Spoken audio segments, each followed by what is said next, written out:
श्याम की अदालत में देर है अंधेर नहीं। जय श्री श्याम दोस्तों। क्या एक 80 साल की बेसहारा बुढ़िया की पुकार आसमान तक पहुंच जाएगी? एक तरफ गांव का शक्तिशाली और पत्थर दिल मुखिया और दूसरी तरफ एक बेबस भक्त जिसकी झोपड़ी भी छीन ली गई और जिसे आधी रात को मरने के लिए गहरी खाई में फेंक दिया गया। आखिर क्या हुआ जब उस बुढ़िया ने अपनी आखिरी सांस लेते हुए हारे के सहारे को पुकारा? क्या खाटू श्याम वाकई उसे बचाने आए या उस भक्त का विश्वास मिट्टी में मिल गया? दिल को झकझोर देने वाली ये कहानी आपको बताएगी कि जब दुनिया के सारे दरवाजे बंद हो जाते हैं तब सांवरे का एक दरवाजा कैसे खुलता है। स्वागत है आपका दिव्य ज्ञान स्टोरीज में। चलिए शुरू करते हैं आज की ये भावुक गाथा। अगर आपने चैनल को अब तक लाइक और सब्सक्राइब नहीं किया है तो कृपया चैनल को सब्सक्राइब करें और कमेंट्स में जय श्री श्याम लिखकर बाबा की हाजिरी जरूर लगाएं। वो नदी सदियों से बह रही थी। उसका पानी गांव की धड़कन था। उसी नदी के ऊंचे किनारे पर जहां पीपल का एक विशाल वृक्ष अपनी जड़ें फैलाए खड़ा था, वहीं एक छोटी सी झोंपड़ी थी। ये झोंपड़ी कच्ची थी। उसकी छत पर फूस की परतें समय के साथ काली पड़ चुकी थी, लेकिन झोंपड़ी के द्वार पर हमेशा जय श्री श्याम का एक छोटा सा बोर्ड टंगा रहता था। इस झोंपड़ी में रहती थी मीना अम्मा। 80 बसंत देख चुकी, आंखों में अब धुंधलापन था, लेकिन जब वह अपने सांवरी सरकार खाटू श्याम की याद में आंखें मूंदती तो उसे सब कुछ साफ दिखने लगता। उसके दिन की शुरुआत सूर्योदय से बहुत पहले हो जाती थी। जब पूरा गांव गहरी नींद में सोया होता, तब अम्मा अपनी कांपती उंगलियों से एक छोटा सा दिया जलाती और खाटू श्याम के उस चित्र के सामने रख देती, जिसका शीशा बरसों पहले टूट गया था, लेकिन जिसमें बाबा की मुस्कान आज भी ताजी थी। हे शीश के दानी, वो बुदबुदाती, आज फिर एक नया दिन दिया है। बस इतनी शक्ति देना कि ये बूढ़ा शरीर किसी का मोहताज न बने। मेहनत की रोटी देना और अपने चरणों में जगह देना।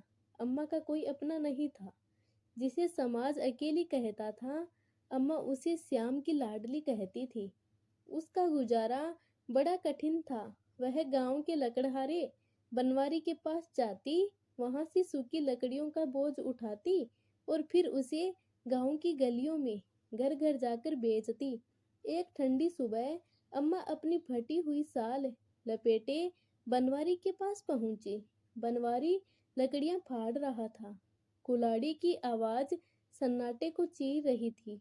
अम्मा को देखते ही उसने अपनी कुल्हाड़ी रोकी और पसीना पोंछते हुए बोला, राम राम अम्मा, आज तो बड़ी ठंड है, क्यों निकल पड़ी इतनी जल्दी? अम्मा ने मुस्कुराते हुए कहा, बेटा, पेट को ठंड नहीं लगती, उसे तो बस भूख का पता है।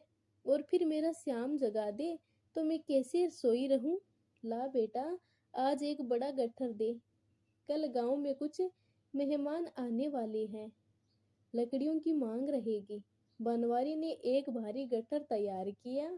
तभी उसकी पत्नी विमला हाथ में चाय का गिलास लिए बाहर आई। विमला का स्वभाव थोड़ा रूखा था। उसने अम्मा को देखते ही अपनी भौहें सिकोड़ ली। अरे जी, आप फिर इसे उधार दे रहे हो? कल के पैसे तो इसने दिए नहीं, ऊपर से आज फिर बड़ा गट्ठर। ये बुढ़िया बस बाबा का नाम लेकर सबको चूना लगाती है, इसका कल तो कभी आता ही नहीं। अम्मा का सिर झुक गया। उसकी आंखों में अजीब सी लज्जा और लाचारी थी। उसने धीमे स्वर में कहा, बेटी, सच कहती है तू, कल कमाई कम हुई थी, इसीलिए पूरे पैसे नहीं दे पाई। पर विश्वास रख, मेरा श्याम कभी किसी का कर्जदार नहीं रहने देता। जैसे ही पैसे आएंगे सबसे पहले तेरे ही चुकाऊंगी। बनवारी ने अपनी पत्नी को डांटा। चुप कर विमला, तुझे क्या पता अम्मा की श्रद्धा के बारे में। ये उम्र काम करने की नहीं, आराम की है। फिर भी ये मेहनत कर रही है। जा, अंदर जा। अम्मा ने गट्ठर अपने सिर पर रखा। जैसे ही बोझ पड़ा, उसकी कमर दोहरी हो गई, पैरों में नसें तन गई। जय श्री श्याम, जय श्री श्याम मंत्र उसके होठों पर था। उसे लगा जैसे बोझ हल्का हो गया हो। वह गांव की गलियों की ओर चल पड़ी। गांव की एक गली में एक सुंदर सा घर था। वहां बहरिया नाम की एक नवविवाहित रहती थी। वह बहुत दयालु थी। जब उसने अम्मा को भारी गट्ठर के साथ देखा तो वह दौड़कर बाहर आई। अम्मा, रुको, मैं उतरवाती हूँ। अम्मा ने दीवार का सहारा लेकर गट्ठर नीचे रखा। उसकी सांसें तेज चल रही थी। बहरिया अंदर गई और एक लोटे में जल और गुड़ का एक टुकड़ा ले आई। लो अम्मा, पहले थोड़ा जल पी लो, कितनी धूप हो गई है। अम्मा ने कृतज्ञता से उसकी ओर देखा। जुग जुग जियो बिटिया, सुहागन रहो। बहरिया ने रोटियां की निकाली और अम्मा के हाथ में रख दी। अम्मा, ये ताजी रोटियां हैं, आज चुपचाप यहीं बैठकर खा लो। मेरी सास घर पर नहीं है, वरना वह टोकती। पर मेरा मन कहता है कि भूखे भक्त को रोटी खिलाना ही सबसे बड़ी पूजा है। अम्मा ने जैसे ही रोटी का निवाला लिया, उसकी आंखों से आंसू झलक पड़े। उसने अपने बीते दिन याद आ गए। जानती हो बिटिया, मेरा भी कभी भरा पूरा घर था। मेरे पति का नाम रामेश्वर था। वह भी बड़े श्याम प्रेमी थे। जब वह गए तो सब कुछ बिखर गया। कर्ज चुकाने के लिए घर बेचना पड़ा। उस समय के मुखिया बिहारी लाल को मैंने अपना आखिरी गहना, अपना मंगलसूत्र दिया था। तब जाकर उन्होंने मुझे नदी किनारे की वह जमीन दी थी। पर आज के लोग कागज मांगते हैं बिटिया, मंगलसूत्र की कीमत कोई नहीं समझता। बहरिया ने पूछा, अम्मा, आपका असली नाम क्या है? गांव में तो सब आपको बुढ़िया या लकड़ी वाली ही कहते हैं। अम्मा की आंखों में चमक आई। मेरा नाम मीना था बिटिया, पर अब तो ये नाम खो गया है। अब तो मैं बस सांवरे की दासी हूँ। यही मेरी पहचान है। बाघ चार, मुखिया का अहंकार और उजड़ता आशियाना। गांव का वर्तमान मुखिया गजानन एक लालची और क्रूर व्यक्ति था। उसे पता चला कि नदी किनारे की वह जमीन जहां अम्मा रहती है बहुत कीमती होने वाली है, क्योंकि वहां से सड़क गुजरने वाली थी। उसने अपने बेटे के लिए वहां ईंटों की भट्टी लगाने की योजना बनाई। एक शाम जब अम्मा अपनी झोपड़ी के बाहर तुलसी के पौधे को जल दे रही थी, मुखिया अपने कुछ गुंडों के साथ वहां पहुंचा। ए बुढ़िया, ये तमाशा बंद कर। ये जमीन पंचायत की है। तू यहाँ अवैध रूप से रह रही है। कल तक ये जगह खाली कर दे, वरना मेरे आदमी इसे मिट्टी में मिला देंगे। अम्मा के हाथ से लोटा गिर गया। मुखिया जी, ये आप क्या कह रही हैं? मैं 40 साल से यहाँ रह रही हूँ। बिहारी लाल जी ने मुझे ये जगह दी थी। मैंने इसके बदले अपना मंगलसूत्र दिया था। मुखिया जोर से हंसा। मंगलसूत्र? कागज दिखा बुढ़िया, कागज। आज के जमाने में मंगलसूत्र की कोई कीमत नहीं है। अगर कल सुबह तक तू यहाँ से नहीं गई तो अंजाम बुरा होगा। अम्मा उस रात सो नहीं सकी। वह पूरी रात खाटू श्याम के चित्र के सामने बैठकर रोती रही। बाबा, तुमने मुझे यहाँ बसाया था, क्या अब तुम मुझे बेघर दोगे? मैं कहाँ जाऊंगी इस उम्र में? लोग कहते हैं तुम हारे के सहारे हो। आज ये वक्त हार रहा है। बाबा, आज सहारा दे दो। अगली सुबह जब सूरज की पहली किरण भी नहीं फूटी थी, मुखिया के आदमी बुलडोजर लेकर पहुंच गए। अम्मा को झोंपड़ी से बाहर घसीटकर निकाल दिया गया। रुको, मेरे बाबा अंदर है, मेरा श्याम अंदर है। पर किसी ने नहीं सुनी। पल भर में वह झोपड़ी जिसे अम्मा ने तिनका तिनका जोड़कर बनाया था मिट्टी का ढेर बन गई। अम्मा मलबे में अपना सिर पटकने लगी। उसे अपनी आंखों के सामने अपना संसार उजड़ता दिख रहा था। मलबे के नीचे से उसने श्याम बाबा का टूटा हुआ चित्र निकाला। कांच टूट गया था, लेकिन बाबा की मुस्कान आज भी ताजी थी। अम्मा ने उसे अपने कलेजे से लगा लिया और फपक फपक कर रो पड़ी। झोपड़ी टूटने के बाद अम्मा बेघर हो गई। वह गांव के एक चबूतरे पर जाकर बैठ गई। गांव के कुछ लोगों ने सहानुभूति दिखाई, पर मुखिया के डर से किसी ने उसे अपने घर में पनाह नहीं दी थी। अगली रात संतोष नाम का एक आदमी, जो मुखिया का सबसे खास प्यादा था, मलबे वाली जगह पर पहुंचा। वह वहां से अम्मा की बची हुई ईंटें और कीमती सामान चुराना चाहता था। अम्मा वहीं मलबे के पास बैठी शून्य में देख रही थी। अम्मा यहाँ से हटती है या नहीं? संतोष ने नशे में धूत होकर कहा। अम्मा ने दृढ़ता से कहा, बेटा, ये मेरी झोपड़ी की ईंटें हैं, इन्हें मत ले जाओ, यही मेरी आखिरी निशानी है। संतोष को गुस्सा आ गया। उसने अम्मा को जोरदार धक्का दे दिया। अम्मा का सिर पीछे रखे एक पत्थर से जा टकराया। एक चीख निकली और फिर सन्नाटा छा गया। अम्मा के सिर से खून बहने लगा और वह बेहोश हो गई। संतोष घबरा गया। उसे लगा अम्मा मर गई है। उसने सोचा, अगर लाश यहाँ मिली तो वह फंस जाएगा। रात के अंधेरे में उसने अम्मा के शरीर को उठाया और गांव के बाहर घने जंगल में एक गहरी खाई के पास झाड़ियों में फेंक दिया। उसने खून पर मिट्टी डाल दी ताकि किसी को शक न हो। अगली सुबह जब बनवारी लकड़हारा अम्मा की झोंपड़ी के पास पहुंचा तो वहां सन्नाटा था। उसे जमीन पर खून के कुछ धब्बे दिखे। उसका मन घबरा गया। वह गांव की गलियों में अम्मा को ढूंढने लगा। अम्मा, ओ अम्मा, वह चिल्लाता रहा। बहरिया बहू भी अपने घर से बाहर आई।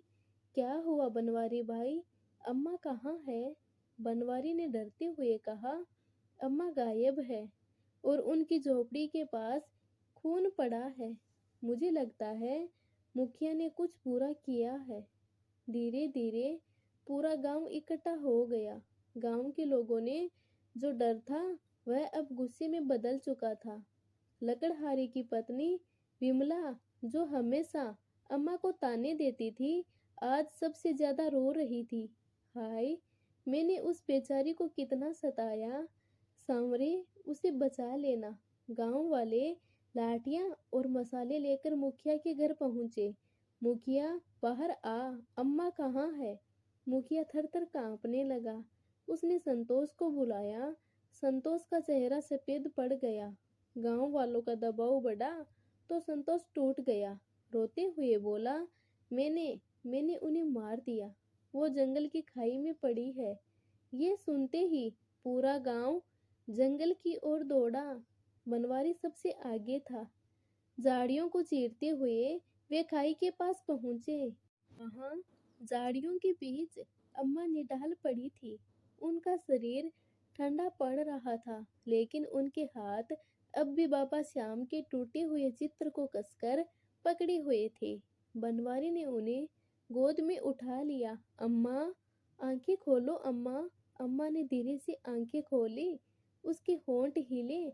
जय श्री श्याम। गांव वालों की आंखों से आंसू बह निकले। ये किसी चमत्कार से कम नहीं था कि इतनी चोट और इतनी ठंड के बाद भी वह जीवित थी। अम्मा को तुरंत घर लाया गया। डॉक्टर ने मरहम पट्टी की। बनवारी और उसकी पत्नी विमला ने दिन रात अम्मा की सेवा की। विमला अब पूरी तरह बदल चुकी थी। वह अम्मा के पैर दबाती और अपने हाथों से उन्हें खाना खिलाती। मुखिया और संतोष को पुलिस ले गई। गांव की पंचायत ने फैसला किया कि मुखिया की जमीन जब्त की जाएगी। कुछ दिनों बाद जब अम्मा पूरी तरह ठीक हो गई तो उन्होंने अपनी पोटली बांधी। बेटा बनवारी, अब मैं चलती हूँ। नदी किनारे फिर से कोई छोटी सी कुटिया बना लूंगी। बनवारी ने अम्मा का हाथ थाम लिया। उसकी आंखों में आंसू थे। नहीं अम्मा, अब तुम कहीं नहीं जाओगी। उस दिन जब तुम खाई में मिली थी तब मैंने बाबा श्याम से वादा किया था कि अगर तुम बच गई तो मैं तुम्हें अपनी माँ बना लूंगा। मेरा घर छोटा है अम्मा, पर वहाँ तुम्हारे और तुम्हारी सांवरे के लिए बहुत जगह है। विमला ने भी हाथ जोड़ लिए। अम्मा, मुझे अपनी बेटी समझकर माफ कर दो। अब मैं इस घर को तुम्हारी और बाबा की जरूरत है। अम्मा की आंखों में खुशी के आंसू झलक पड़े। उसे लगा जैसे बाबा श्याम ने स्वयं आकर उसे अपनी गोद में उठा लिया हो। उसी शाम बनवारी के घर के सबसे सुंदर कमरे में खाटू श्याम की एक बड़ी और भव्य प्रतिमा स्थापित की गई। पूरा गांव कीर्तन के लिए इकट्ठा हुआ। अम्मा ऊंचे आसन पर बैठी थी और सबके चेहरों पर एक ही भाव था, श्रद्धा। अम्मा ने बाबा की प्रतिमा की ओर देखा और मन ही मन कहा, सच कहते हैं बाबा, तुम हारे का सहारा हो। जब दुनिया के सारे दरवाजे बंद हो जाते हैं तब तुम्हारा एक दरवाजा हमेशा खुला रहता है। गांव की गलियों में आज भी वह संगीत गूंजता है। अब अम्मा लकड़ियां नहीं बेचती, अब वह पूरे गांव की दादी है। बच्चे उसके पास कहानियां सुनने आते हैं और हर कहानी का अंत एक ही जयकारी से होता है, हारे का सहारा, बाबा श्याम हमारा। तो दोस्तों, मिन्ना अम्मा की ये कहानी हमें सिखाती है कि इंसान कानून और कागज देख सकता है, पर मेरा सांवरा सिर्फ आपकी नीयत और अटूट श्रद्धा देखता है। जब इंसान पूरी तरह हार जाता है तभी हारे का सहारा अपनी बाहें फैलाता है। अगर आज मीना अम्मा और खाटू श्याम की इस अद्भुत लीला ने आपके दिल को छुआ हो तो कमेंट में जय श्री श्याम जरूर लिखें और इस वीडियो को अपने उन अपनों के साथ शेयर करें जिन्हें आज एक सहारे की तलाश है। ऐसी ही और प्रेरणादायक, भावुक और ज्ञानवर्धक कहानियों के लिए अभी सब्सक्राइब अभी सब्सक्राइब करें आपके अपने चैनल को। मिलते हैं अगली कहानी में, तब तक बाबा श्याम की कृपा हम सब पर बनी रहे। धन्यवाद। धन्यवाद। जय श्री श्याम।